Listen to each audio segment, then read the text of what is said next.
ETF index mutual funds నేర్చుకుని stock మార్కెట్లో రాణించాలనుకుంటున్నారా? వెంటనే ఈ నెంబర్కి కాల్ చేయండి. నేను ఒక అమ్మాయిని ప్రేమించాను సార్. మీరేం చేస్తుంటారు భరత్? నేను సాఫ్ట్వేర్ ఇంజనీర్ అండి. ఓకే, అమ్మాయి అంటే ఎడ్యుకేటెడ్ మేడం, కానీ జాబ్ లేదు, ఇంట్లోనే ఉండేది తను. అసలు మీ పరిచయం ఎలా జరిగింది అది చెప్పండి ఒక్కసారి డాక్టర్ గారికి. పరిచయం అంటే సార్, తనది మా పక్కూరే అండి. అప్పుడప్పుడు కాలేజ్ టైంలో గట్రా తెలిసిన మొహమే మేడం. అయితే తనని ఒక బస్ లో పరిచయం అవడం వల్ల 1 year నుంచి అలాగా డీప్ గా లవ్ చేసుకున్నాం మేడం. ఇంట్లో ఒప్పుకోకపోతే ఇంట్లో ఒప్పించి మరి ప్రేమించి ఇద్దరిని 2 వైపులా ఒప్పించి మరి నేనే మ్యారేజ్ చేసుకున్నాను మేడం. ప్రేమించుకున్నప్పుడు భరత్ అంతా కూడా స్మూత్ గానే ఉంది. అప్పుడు ఏం డిఫరెన్స్ ఆఫ్ ఒపీనియన్ కానీ ఏమీ రాలేదు. ఓన్లీ థింగ్ ఏంటంటే పెద్దలు అంగీకరించకపోవటం, ఆ ఇరువైపుల పెద్దల్ని మీరే అంగీకరించేటట్టు విధంగా చేసుకున్నారు, అంతే కదా? అవును సార్. పెళ్ళి అయ్యి ఎంతకాలం అయింది? అంటే సార్ ఇప్పటికి డివోర్స్ కూడా అయిపోయింది సార్.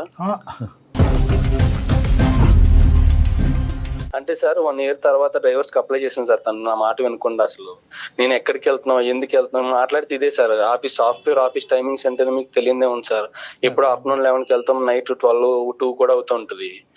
ఆ నైట్ టైంలో ఫోన్స్ వస్తుంటే ఎవరు చేశారు, ఎందుకు చేశారు, లేడీస్ ఎందుకు మాట్లాడుతున్నారు, ఇలా తలగా ప్రతి దానికి అనుమానించేది సార్ తను నన్ను. అసలు ఏ విషయం తను నచ్చ చెప్దామని అసలు వినేది కాదు సార్ నా మాట తను. మరి వాళ్ళ తల్లిదండ్రులు చెప్పించారా ఇది కరెక్ట్ కాదమ్మా అని చెప్పి? సార్ చెప్పించింది సార్. చాలా వాళ్ళ పేరెంట్స్ కూడా చెప్పారు సార్ వద్దని. వాళ్ళ పేరెంట్స్ మాట వినలేదు, మా పేరెంట్స్ మాట వినలేదు సార్ తను. ఈ ఓవర్ పొసెసివ్నెస్ అనేటటువంటిది పెళ్ళైనటువంటి కొత్తలో చాలా సర్వసహజం ఆడవాళ్ళకి. దాన్ని శృతి మించినటువంటి పరిస్థితికి వెళ్ళి ఆ అమ్మాయిగానే ఆ ఊహ కాస్త ఇంకో లెవెల్కి వెళ్ళిపోయి డివోర్స్ వరకు వెళ్ళిపోయింది. అయితే సార్ తనకి నాకు విడాకులు అయిపోయి 1 year అవుతుంది సార్ ఆల్రెడీ.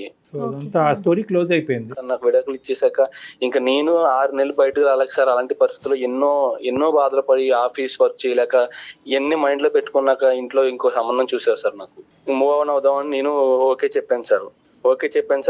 ఇలాంటి ఇష్యూ మళ్ళీ జరగకూడదని నేను చేసుకోబోయే అమ్మాయికి కూడా మొత్తం వివరించాను సార్. నా లైఫ్, పాస్ట్ లైఫ్ ఏం జరిగింది, నేను వేరే అమ్మాయితో ఇలాగా పెళ్లి అయింది, ఇలా విడిపోయింది, లవ్ మ్యారేజ్ అని మొత్తం చెప్పాను సార్ తనకి. ఎంగేజ్మెంట్ అయిన అమ్మాయితోటి. అండ్ మాకు ఎంగేజ్మెంట్ అయ్యి కూడా ఎంతో కాలం కాలేదు సార్. గట్టిగా ఒక 4 months అవుతుంది సార్. ఇంకొక 1 month లో మ్యారేజ్ ఉంది సార్. అయితే సార్ ఈ లోపు మళ్ళీ తను నా దగ్గర నాకు ఎంగేజ్మెంట్ ఫిక్స్ అయిందని తెలిసి ఒక 3 months నుంచి తను నన్ను టార్చర్ చేస్తుంది సార్, నా ముందు భార్య. అవును సార్. డివోర్స్ అయిపోయినాయి కదండి.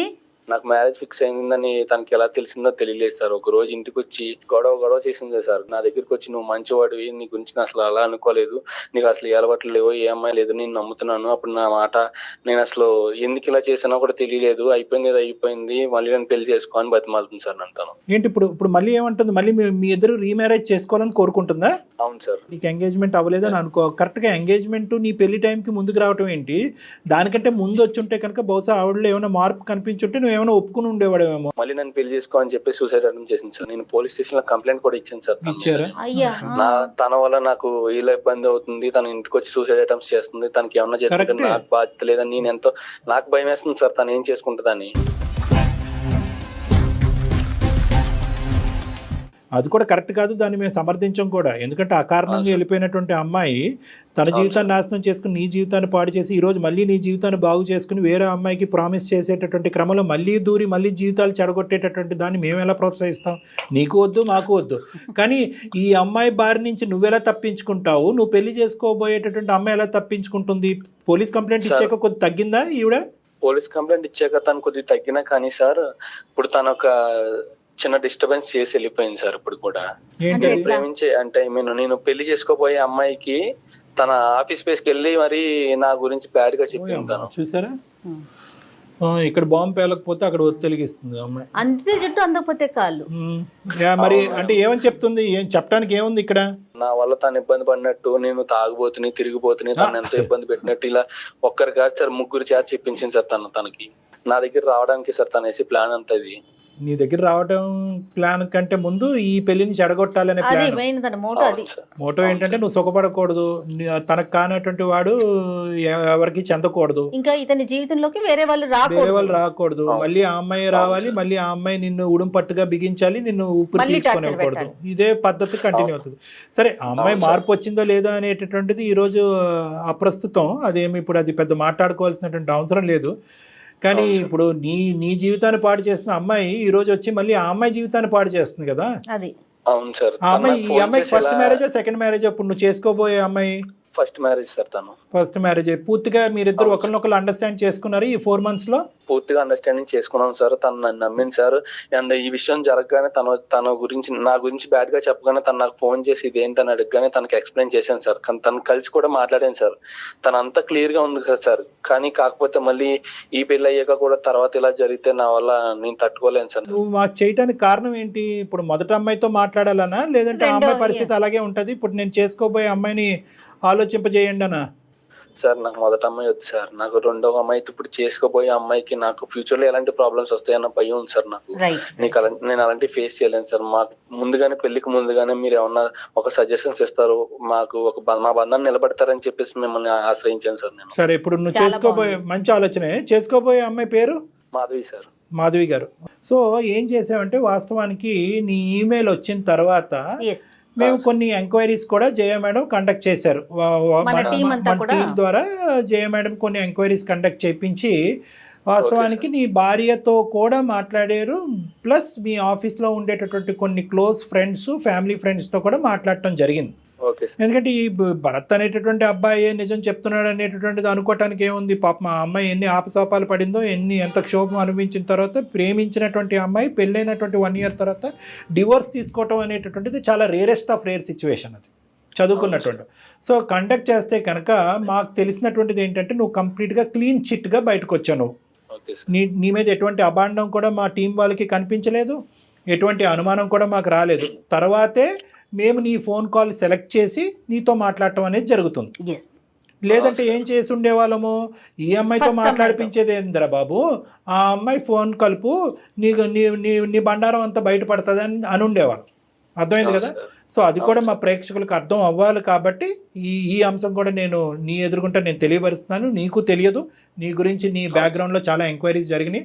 ఆ మొత్తం ఎంక్వైరీస్లో నువ్వు క్లీన్ చిట్గా క్లారిటీతో బయటకు వచ్చావు కాబట్టి ఇప్పుడు నెక్స్ట్ నీ ఎజెండా మేము మాట్లాడవలసినటువంటి వ్యక్తి ఎవరైనా ఉన్నారు అంటే కనుక అది నీకు కాబోయేటటువంటి భార్య మాధవి గారు. సో ఇప్పుడు నువ్వు కాన్ఫరెన్స్ కాల్ కలుపు. आपका कॉल होल्ड पर है, लाइन पर बने रहें या कुछ देर बाद कोशिश करें. హలో, ఎక్కడున్నావు? నేనా ఆఫీస్ లో ఉన్నా. నువ్వు ఎక్కడున్నావు? నేను ఆఫీస్ లో ఉన్నా. దేవి ఏమన్నా ఫోన్ చేసిందా మళ్ళీ నీకు? తన నుంచి అయితే ఏం కాల్స్ రాలేదు. ఐ మీన్ ఏమైనా మెంబర్స్ అలా వస్తే బ్లాక్ లోనే పెడుతున్నా. నీకేమైనా కాల్ చేసిందా? లేదు, నాకు కాల్ రాలేదు. తను నిన్న ఎలా మైండ్ బ్రెయిన్ వాష్ చేస్తుందేమో అన్న భయం నాకు ఉంది. నా లైఫ్ లో సిచ్యువేషన్స్ అన్ని నీకు చెప్పాను. నీకు మొత్తం తెలుసు. మన ఫ్యూచర్ లో ఎలాంటి ప్రాబ్లం రాకూడదంటే మనం దీనికే ముందుగానే ఆలోచించుకుని మాట్లాడుకుంటే బాగుంటుంది అని చెప్పేసి నేను కళ్యాణ్ చక్రవర్తి గారితో మాట్లాడాను. నేను పెళ్లికి చేసుకోవడానికి పనుల కన్నా ముందు మనం రెడీగా ఉండాలి కదా. మన ఫ్యూచర్ బాగుంటేనే కదా. అందుకే ఒకసారి నీతో డాక్టర్ గారు మాట్లాడతారంట, ఒకసారి మాట్లాడతాను. మాట్లాడతాను. చాలా సింపుల్ అండ్ స్ట్రైట్ అమ్మాయిలా అనిపిస్తున్నావు అమ్మ మాధవి. చాలా సంతోషం నీతో మాట్లాడుతున్నందుకు.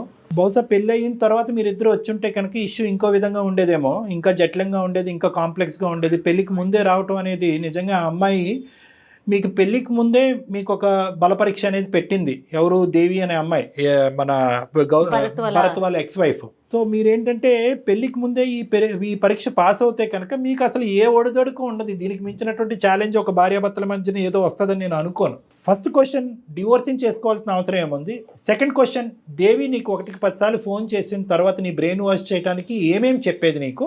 అవి నువ్వు ఎలా టాలరేట్ చేసావు, ఎలా తిరిగి సమాధానం చెప్పావు? భరత్ గురించి మ్యారేజ్ ప్రపోజల్ వచ్చిందో నాకు తన క్యారెక్టర్ గానీ, తను లైఫ్ లో ఫస్ట్ మ్యారేజ్ చేసుకుని ఇంత ఫేస్ చేశాడు, ఓకే మన నుంచి ఒక అబ్బాయికి మంచి లైఫ్ దొరుకుతుంది అని ఆలోచించి, మళ్ళీ వాళ్ళ పేరెంట్స్ గురించి ఆలోచించి, వాళ్ళ సైడ్ అంతా నాకు మంచిగా అనిపించింది సార్. ఓకే, దీన్ని మ్యారేజ్ చేసుకుంటే నా లైఫ్ మంచిగా ఉంటుంది. భరత్ గురించి ఏమైనా ఎంక్వైరీస్ చేసావమ్మా దానికి ముందు? అంటే మీరు కానీ మీ కుటుంబ సభ్యులు కానీ భరత్ యొక్క క్యారెక్టర్ ఏంటి అనేది ఏమైనా ఎంక్వైరీస్ చేశారా, లేదంటే కేవలం అతను చెప్పేదే నమ్మారా?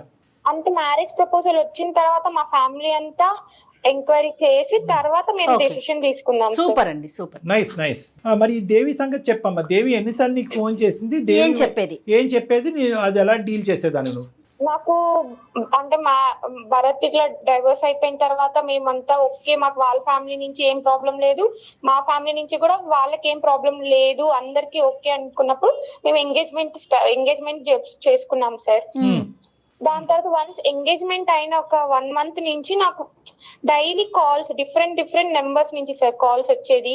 ప్లస్ ఇప్పుడు డైరెక్ట్ గా ఎప్పుడైనా నేను ఆఫీస్కి వెళ్ళేటప్పుడు బస్ స్టాప్ లో వెయిట్ చేస్తున్నాను, లేదా బయట షాపింగ్ మాల్స్ కి వెళ్ళింటాను, లేదా ఫ్రెండ్స్ తో ఎక్కడికైనా వెళ్తాను, ఆ టైంలో వచ్చి డైరెక్ట్ గా నాకు ఒక అన్నోన్ పర్సన్స్ వచ్చి మీరే నా భరత్ ని మ్యారేజ్ చేసుకునే అమ్మాయి, ఇలా మీరు సెకండ్ మ్యారేజ్ చేసుకుంటున్న అబ్బాయిని ఎందుకు మ్యారేజ్ చేసుకోవాలనుకుంటున్నారు, తను మిమ్మల్ని ఎందుకు మ్యారేజ్ చేసుకోవాలనుకున్నారు, ఒక్కసారి ఆలోచన. ఇలా నాకు కొంచెం మైండ్ అనేది డైవర్ట్ చేయడానికి చాలా మంది ట్రై చేశారు సార్. టెంపుల్స్ కి ఫ్యామిలీతో వెళ్తున్నా కూడా ఇప్పుడు నేను ఒకటే ఉంటే దాన్ని నేను వేరేలాగా అర్థం చేసుకొని నేను భరత్ తో మాట్లాడి ఏమైనా లైక్ ప్రాబ్లమ్స్ వస్తే క్లారిఫై చేసుకుంటాం. మా ఫ్యామిలీతో ఉన్నప్పుడు కూడా వచ్చి ఇలా ఆలోచించండి ఒకసారి, మీ అమ్మాయి లైఫ్ పోతుందేమో, ఇట్లా డైవర్స్ తీసుకున్న అబ్బాయితో ఎందుకు, తను ఎంత టార్చర్ చేశారో, మళ్ళీ మీ అమ్మాయి ఎన్ని ప్రాబ్లమ్స్ ఫేస్ చేయాలో, ఇలా వాళ్ళ మైండ్ ని కూడా చేంజ్ చేస్తా ఉన్నారు వాళ్ళు. మాక్సిమం ఎంత వరకు చెప్పాలో అంతవరకు చెప్తున్నారు, ఎట్లయినా ఈ పెళ్లి క్యాన్సిల్ చేయాలని, అంతేనండి? పెళ్లి క్యాన్సిల్ చేయాలని. ఈవెన్ మేడం యాక్చువల్లీ మ్యారేజ్ కి ఇంకొక 1 month ఉంది అనుకున్నప్పుడు కూడా మాకు అసలు నాకు మ్యారేజ్ వర్క్స్ మీద కానీ ఆఫీస్ వర్క్స్ మీద కానీ కాన్సన్ట్రేషన్ అసలు చేయలేకపోతున్నాను. మ్యారేజ్ చేసుకుంటే నేను నెక్స్ట్ సేమ్ ఇప్పుడు వీళ్ళు చెప్పే ప్రాబ్లమ్స్ ఏమైనా నా లైఫ్ లో నేను ఎలా ఫేస్ చేయాలి, మా ఫ్యామిలీకి ఏమైనా చెప్తే వాళ్ళు ఇన్ని జరుగుతున్నా కూడా నువ్వు వద్దు అనుకొని చేసుకున్నావు కదా, నువ్వే ఫేస్ చేసుకో అని వాళ్ళ నుంచి నాకు ఏం సపోర్ట్ రాకుండా మేమిద్దరం ఇలా గొడవలు ఆడుకుంటూ రోజు ఉంటే ఎలా ఫేస్ చేయాలని అలా ఒక మైండ్ నాకు చేంజ్ అయిపోతుంది మేడం. కాదు మాధవి, ఇంట్లో వాళ్ళు వద్దని చెప్తున్నారా? ఎందుకు ఇంత ఇష్యూ జరిగింది కదా, ఈ పెళ్లి వద్దు క్యాన్సిల్ చేసుకుందాం అంటున్నారా మిమ్మల్ని? అంటే వాళ్ళు ఆలోచించు ఒకసారి, ఇంత లైక్ కాదు కదా, ఆలోచించు, ఇతను కాకపోతే ఇంకా బెటర్ గుడ్ పర్సన్ రావచ్చు కదా, ఇలా చెప్పేవాళ్ళు. కానీ నువ్వైతే మాత్రం నాకు భరతే కావాలని పట్టుబట్టేదానమ్మా. అవును సార్, కాకపోతే నాకు భరత్ లో తను ఫేస్ చేసిన ప్రాబ్లమ్స్ అన్ని తను ఎలా దాని నుంచి ఓవర్కమ్ అయ్యాడు, ఇవన్నీ నాకు నచ్చి ఇప్పుడు తను నెక్స్ట్ మ్యారేజ్ చేసుకున్న అమ్మాయిని ఎలా చూసుకుంటాడు, ఇవన్నీ నేను తన మీద నమ్మి నేను ఓకే చెప్పాను సార్. సరే మొత్తం చెప్పాను సార్, నా లైఫ్ లో జరిగిన విషయం ప్రతి విషయం చెప్పాను సార్. మీరు చేసిన చాలా మంచి పని అదే భరత్. చెప్పారు భరత్. ఇప్పుడు ఒకటి నెంబర్ 1 మీరు చెప్పకపోయినా తెలుసుకోవచ్చు వాళ్ళు, ఎందుకంటే ఇదేదో ఎక్కడో అప్పుడు నెగటివిటీ అవుతుంది కదా, ఎక్కడో మారుమూల ప్రాంతంలో పెళ్లి చేసుకోవటం కాదు, మీరు అప్ఫ్రంట్ గా చెప్పారు, అది అప్రిషియేట్ చేస్తాము. నెంబర్ 1. నెంబర్ 2 ఏంటంటే వాళ్ళ ఎంక్వైరీస్ లో కూడా మీ క్యారెక్టర్ కరెక్ట్ అని తెలిసింది. ఇప్పుడు 3వ ఫేజ్ లో ఏంటంటే మా ఎంక్వైరీస్ లో కూడా మీ క్యారెక్టర్ కరెక్ట్ అని తెలిసింది. సో అన్ని విధాలుగా పాజిటివ్ గానే. కానీ ఇక్కడ అమ్మాయికి ఉన్న డైలమా ఏంటంటే, ఆ అమ్మాయికి ఉండేటటువంటి భయంకరమైన సిచ్యువేషన్ ఏంటంటే, ఏ ఆడపిల్ల ముందుకొచ్చి తీసుకున్నటువంటి ఒక స్టెప్, ప్రేమించి సంవత్సరం పాటు ప్రేమించి ఇష్టపూర్వకంగా తల్లిదండ్రులని ఎదిరించో బతిమాలకో పెళ్లి చేసుకున్న మీరే 1 year మించి పెళ్లి నిలబెట్టుకోలేకపోయారు.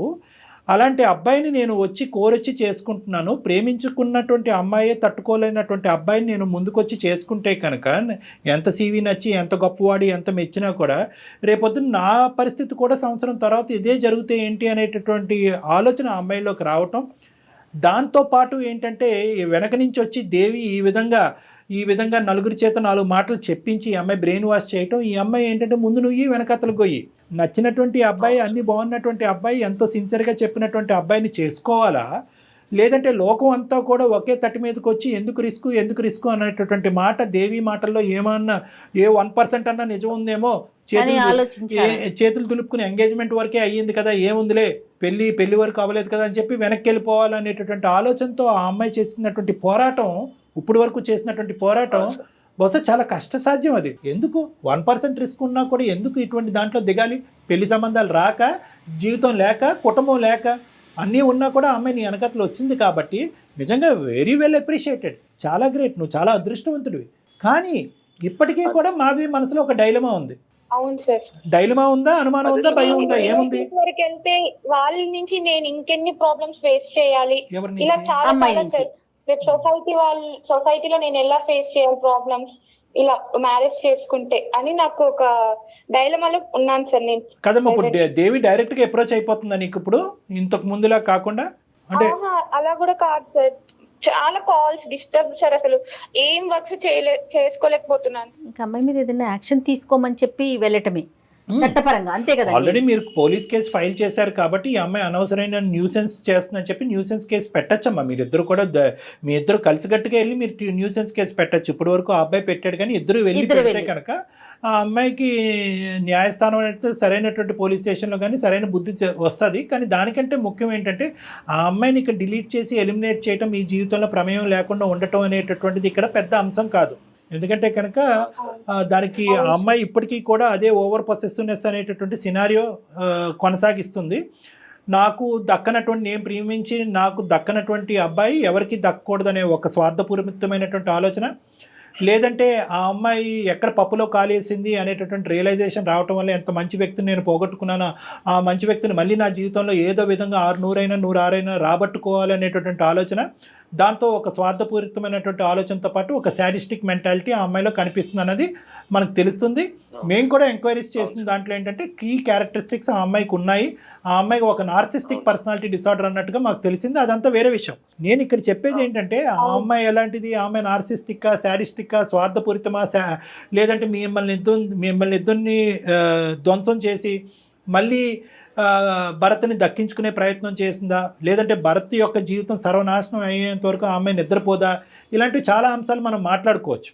కానీ ఇక్కడ ప్రత్యేకంగా కావాల్సింది ఏంటంటే ఈరోజు పెళ్లి కావాల్సినటువంటి అబ్బాయిలు అమ్మాయిలకి నేను ప్రత్యేకంగా చెప్పేటటువంటి అంశం ఏంటంటే ప్రీ మ్యారిటల్ కౌన్సిలింగ్ అనేది చాలా ముఖ్యమైనటువంటి అంశం. ఇలాంటి వాటి గురించే ఒక సిచ్యువేషన్ ఫేస్ చేశాను నా లైఫ్ లో, మళ్ళీ ఇలాంటిది నేను ఫేస్ చేయడానికి రెడీగా లేను. నువ్వు ఇప్పుడు నా మీద ఎన్ని నమ్మకాలు పెట్టుకున్నా కానీ ఫ్యూచర్ లో తన నా మాటలు కొంచెం నిజం అనిపించచ్చు నీకు. మ్యారేజ్ కి ముందు ఈ ప్రాబ్లమ్స్ అన్ని సాల్వ్ చేసుకోవాలి. నెక్స్ట్ ఫ్యూచర్ లో ఇప్పుడు నువ్వు ఆ ప్రాబ్లమ్స్ ఫేస్ చేసి వచ్చావు, నేను ఆ ప్రాబ్లమ్స్ కూడా ఫేస్ చేయకూడదు నా మ్యారేజ్ లైఫ్ లో అని నేను డిసైడ్ అయ్యాను. సో అందుకే నేను కొంచెం ఇలా డైలమాలో ఉంటున్నాను. ఇక్కడ ఏంటంటేనమ్మా, ఒకటే మాధవి భరత్ మీ ఇద్దరికి చెప్పేది ఏంటంటే ఈరోజు ఇప్పుడు మీరు చేసినటువంటి ప్రయాణం ఒక 4 నెలలు మాత్రమే. దీనికంటే ఎన్నో 10 రెట్లు మీరిద్దరు ప్రయాణం చేయాలి. ఎన్నో సంవత్సరాల పాటు జీవితకాలం ప్రయాణం చేయాలి. ఇప్పుడు ఈ అమ్మాయి పెట్టినటువంటి వర్డ్స్, ఈ బీజాలు ఏవైతే ఆ అమ్మాయి నాటిందో నీ బ్రెయిన్లో, ఓకే భరత్ సంగతి తీసి పక్కన పెట్టేసి మాధవి, ఎప్పుడైతే ఏజ్తో పాటు నీకు ఒక మెచ్యూరిటీ, ఒక అవగాహన, ఒక ఆలోచన, ఎక్స్పోజర్, ఎక్స్పీరియన్స్ పెరుగుతాయో ఏదో ఒక చిన్నపాటి సంఘటన నీకు కనిపించవచ్చు. ఎవరితోనో మాట్లాడుతున్నాడో, ఎవరితో చాలా ఫెమిలియర్గా వ్యవహరిస్తున్నాడో అనేది. అప్పుడు ఏమవుతుందంటే ఆ చుక్క ఈ చుక్క కలవకూడదు. అప్పుడు దాని గురించి అనమాట ప్రీ మ్యారిటల్ కౌన్సిలింగ్ అనేది ఎందుకు చాలా ఇంపార్టెంట్ అంటే కనుక మీరు చెప్పుడు మాటలు వినకుండా మీ మనసుతో ఒకరినొకరిని అర్థం చేసుకోండి అనేటటువంటిది, ట్రాన్స్పరెంట్గా ఒకరినొకరిని అర్థం చేసుకోండి. ఏదున్నా కూడా సీక్రెట్స్ పెట్టుకోకుండా ఓపెన్గా డిస్కస్ చేసుకోండి. మీ ఇద్దరు లోపల ఉండేటటువంటి వ్యక్తిత్వపరమైనటువంటి లోపాలు మీరిద్దరూ ట్రాన్స్పరెంట్గా డిస్కస్ చేసుకుని ఏది చేయగలం ఏది చేయలేము అనేది మీరు ఓపెన్గా డిస్కస్ చేసుకుంటే బయట నుంచి వచ్చేటటువంటి మాటలు మీ మనసులో ఇరుక్కోకుండా ఉంటాయి, ఇలాంటి పరిస్థితులు రాకుండా ఉంటాయి అనేది. మీ ఇద్దరి జీవితంలో ఈ అమ్మాయి వచ్చి చాలా పుణ్య కార్యక్రమం చేస్తుందని నేను చెప్పాలి. ఎందుకంటే కనుక ఏదైతే ఈ పార్టీ బ్యారియరు ఈరోజు దేవి అనే వ్యక్తిని నీ జీవితంలోకి వచ్చి నీ బ్రెయిన్లో ఈ మాటలు పెట్టకపోతే కనుక మీ పేరెంట్స్ నువ్వు ఇంకొద్ది ముందుకెళ్ళి ఇంకొంత ఎక్స్ట్రా ఎంక్వైరీస్ చేసి ఉండేవారు కాదు. సుమన్ టీవీ వాళ్ళు మేము కూడా మా టీం వరకు వచ్చి మేము కూడా ఈ ఎంక్వైరీస్ చేసి ఉండేవాళ్ళం. ఇప్పుడు ఏంటంటే ఒక ఫ్రెష్ పేజ్గా నీకు భరత్ అనేటటువంటి వ్యక్తి నీ కళ్ళెదురుగుంటా ఉన్నాడు కాబట్టి బల్ల గుద్ది మనసు మీద చేసుకుని Bharat is made for each other, you both are made for each other అనేటటువంటిది మేము చెప్పగలుగుతున్నాం. 3 పాయింట్స్ జాగ్రత్తగా గుర్తుపెట్టుకోండి. ఒకటి, ఏ మ్యారేజ్ అయినా ప్రీ మ్యారిటల్ కౌన్సిలింగ్ అనేది ఇంపార్టెంట్ అని. ఎందుకంటే ప్రేమించే పెళ్లి చేసుకునే వాళ్ళైనా కానీ లేదంటే అరేంజ్డ్ మ్యారేజ్ అయినా కూడా ప్రీ మ్యారిటల్ కౌన్సిలింగ్ అనేటటువంటిది ప్రాబ్లమ్స్ వచ్చి చేసేటటువంటి కౌన్సిలింగ్ కాదు. ఒకప్పుడు ప్రాబ్లమ్స్ వస్తే కనుక దాన్ని ఎలా ఎదుర్కోవాలి, మనస్పర్ధలు వస్తే కనుక ఎలా ఎదుర్కోవాలి, భిన్నంగా ఆలోచించేటటువంటి పరిస్థితులు వస్తే కనుక, అంటే పెళ్లికి ముందు పెళ్లి తర్వాత ఒకేలాగా లేనటువంటి పరిస్థితి వస్తే కనుక ఆ ఛాలెంజెస్ని ఎలా ఫేస్ చేయాలి అనే దానికి ప్రీ మ్యారిటల్ కౌన్సిలింగ్ అనేది కరోనా వైరస్ రాకుండానే వ్యాక్సినేషన్ ఎలా అయితే చేసుకుంటున్నామో దాని లాంటిది అనమాట. ఇది ఒక వ్యాక్సిన్ లాంటిది, ముందు జాగ్రత్త చర్య. ఎగ్జాక్ట్లీ అండి. ఇది నెంబర్ 1 గుర్తుపెట్టుకోండి. నెంబర్ 2 ఏంటంటే ప్రీ మ్యారిటల్ కౌన్సిలింగ్లో ప్రధానంగా చెప్పేది ఏంటంటే ఇందాక నేను చెప్పినట్టుగా ట్రాన్స్పరెన్సీ ఈజ్ వెరీ ఇంపార్టెంట్. ఎటువంటి లోపాలు ఉన్నా ఏమున్నా కూడా ముందస్తు Open గా. చెప్పేసుకోండి. పెళ్లి తర్వాత చెప్దాము, ప్రేమ పెరిగిన తర్వాత చెప్తాము, అతని మనసు పెద్ద సముద్రం అంతా అయిన తర్వాత చెప్దామని అనుకోవటం కాదు, ముందస్తేనే చెప్పేసుకోండి. అది ఒక ట్రాన్స్పరెన్సీ. మూడో అంశం ఏంటంటే వ్యక్తిత్వ పరంగా లోపాలు ఏవైతే ఉంటాయి కనుక నేను ఇది భరించగలను, ఇది భరించలేను, దీని వరకు అయితే నేను టాలరేట్ చేస్తాను, ఇంతవరకు అయితే టాలరేట్ చేయను, నా జీవితంలో మా అమ్మ యొక్క ప్రభావం ఇంతవరకు ఉంటుంది, మా అక్క చెల్లెల ప్రభావం ఇంతవరకు ఉంటుంది, మా తండ్రి ప్రభావం ఇంతవరకు ఉంటుంది. ఎవరెవరు మీ ఇద్దరి జీవితంలో మధ్యస్థు దూరుతారో, ఎవరెవరి యొక్క ప్రమేయం మీ జీవితాల్లో ఉంటాయి అంటే మీ వ్యక్తిత్వాలే కాకుండా చుట్టుపక్కల ఉండేటటువంటి వేరే వాళ్ళ యొక్క వ్యక్తిత్వాలు కూడా మీ జీవితంలో ఎటువంటి ప్రభావం ప్రమేయం ఉంటుంది అనేది ముందస్తు మాట్లాడుకోవాలి. ఎందుకంటే ఇది చాలా ఇంపార్టెంట్. సార్ మ్యారేజ్ చేసుకున్నప్పుడు ఈ అబ్బాయి ఇలా ఉండేవాడు, పెళ్ళి అయిన తర్వాత వాళ్ళ అమ్మ మాట వింటున్నాడు, ఇది కూడా పెద్ద గోల మాకు వచ్చేది. అవునవును. ఇది పెద్ద ప్రాబ్లం. అవునండి. మా అత్త మాట వింటాడు, ప్రేమించేటప్పుడు ఏమొచ్చి నువ్వే ప్రపంచం, నువ్వే జీవితం, నీలాంటి అమ్మాయిలను నేను చూడలేదని అంటాడు. పెళ్ళి అయిన తర్వాత వాళ్ళ అమ్మ పక్కనే కూర్చుంటాడు, వాళ్ళ అమ్మ చెప్పిందేమి అంటాడు, ఈకలు పక్కపక్కలో అనేది అంటూ ఉంటాడు. సో కాబట్టి ఏంటంటే వాళ్ళు చుట్టుపక్కల ఉండేటట్టు. అదేవిధంగా అబ్బాయిలు ఏమంటా ఉంటారు, ఇదేంటి ఎప్పుడు టైం దొరికినప్పుడల్లా మీ అమ్మకు ఫోన్ చేస్తావు, అమ్మ పప్పులో ఎంత ఉప్పు వేయచ్చు అని మీ అమ్మనే అడుగుతావు, అమ్మ ఈరోజు సాంబార్ వాడాలా లేదంటే తోటకూర వేపడి చేయాలని మీ అమ్మనే అడుగుతావు, అన్నిటికీ మీ అమ్మని అడిగేటట్టు అయితే నేను ఎందుకు అని చెప్పి అబ్బాయిలు వచ్చి మా దగ్గర చెప్తాను. సో ప్రీ మ్యారిటల్ కౌన్సిలింగ్ అనేది కేవలం మీ మనసులు, మీ మనస్తత్వాలు అర్థం చేసుకోవటమే కాకుండా ఎవరెవరు ఎంత పాత్ర పోషిస్తారు మీ ఇద్దరి జీవితాలు అనే సబ్జెక్ట్ కూడా ఇరువైపులా అర్థం చేసుకోవడానికి ప్రీ మ్యారిటల్ కౌన్సిలింగ్ అనేది ఫ్యామిలీ కౌన్సిలింగ్ కింద కూడా పనిచేస్తారు. ఎంత బలంగా ఉన్నా కూడా దేవి లాంటి వ్యక్తులు పదే పదే మీ జీవితాల్లో దూరి మిమ్మల్ని ఇబ్బంది పెట్టేటటువంటి పరిస్థితి వస్తుంది అంటే కనుక మీరిద్దరు ఇంకా చిన్నపిల్లలు, భవిష్యత్తు ఉంది. అటువంటి శాడిస్టిక్ మెంటాలిటీతో, నార్సిజం అనేటటువంటి ఆలోచన శైలితో వచ్చే దేవి లాంటి వ్యక్తులు మీ జీవితంలో వచ్చి ఇంకా చిందరవందర చేయకుండా మీరు పోలీస్ స్టేషన్కి వెళ్ళటం కానీ, లీగల్ అడ్వైస్ తీసుకోవటం కానీ ఖచ్చితంగా అయితే మాత్రం చేయాలి మరి రానున్న రోజుల్లో. Okay sir. Okay sir. Be strong అండి, స్ట్రాంగ్ గా ఉండండి. డాక్టర్ గారి సలహాను తీసుకోండి. అవసరమైతే ఒక్కసారి మీ ఇద్దరు కూడా వచ్చి కలవచ్చు పర్సనల్. రండి, ఏమైనా ఉంటే కనుక రండి. 90% అంతా క్లియర్ అయిపోయింది అన్నట్టు నాకు అనిపిస్తుంది. ఏమైనా ఉంటే కనుక ఆలోచించరండి. లేని పక్షంలో రావద్దు. చెప్పినటువంటి సూత్రాలు మాత్రం గుర్తుపెట్టుకుని హ్యాపీగా ముందుకెళ్ళండి. Okay sir. Thank you so much sir. Thank you మా. Bye అమ్మా. All the best. రైట్. మీరు చేస్తున్న రెగ్యులర్ కౌన్సిలింగ్ తో పాటుగా ప్రీ మ్యారిటల్ కౌన్సిలింగ్ కూడా కాస్త సమయాన్ని మీరు వెచ్చిస్తే బాగుంటుంది అనిపిస్తుంది కళ్యాణ్ గారు నాకు. ఎందుకంటే ఎవరైనా ఇప్పుడు ఆడియన్స్ చూస్తారో వాళ్ళకి కూడా ఒక క్లారిటీ వచ్చి ఉంటుంది, ప్లస్ అవసరం కూడాను. ఎవరికైనా కూడా ప్రీ మ్యారిటల్ కౌన్సిలింగ్ కావాలి, డాక్టర్ గారితో మాట్లాడాలి అనుకుంటే కింద స్క్రీన్ మీద కనిపిస్తున్న నెంబర్కి కాల్ చేసి అపాయింట్మెంట్ బుక్ చేసుకోవచ్చు. రైట్ కళ్యాణ్ గారు, ఎనీహో చిన్న చిన్న డౌట్స్ చాలా మెచ్యూర్డ్ గా ఉన్నారు ఇద్దరు కూడా, ముఖ్యంగా అమ్మాయి కూడా ఓపెన్ గా ఉన్నారు. అంటే చాలా మన వర్క్ అనేది చాలా ఈజీ అయిపోయింది. రైట్ అండి, ఇంకొక ఎపిసోడ్తో కలుద్దామండి. నమస్తే.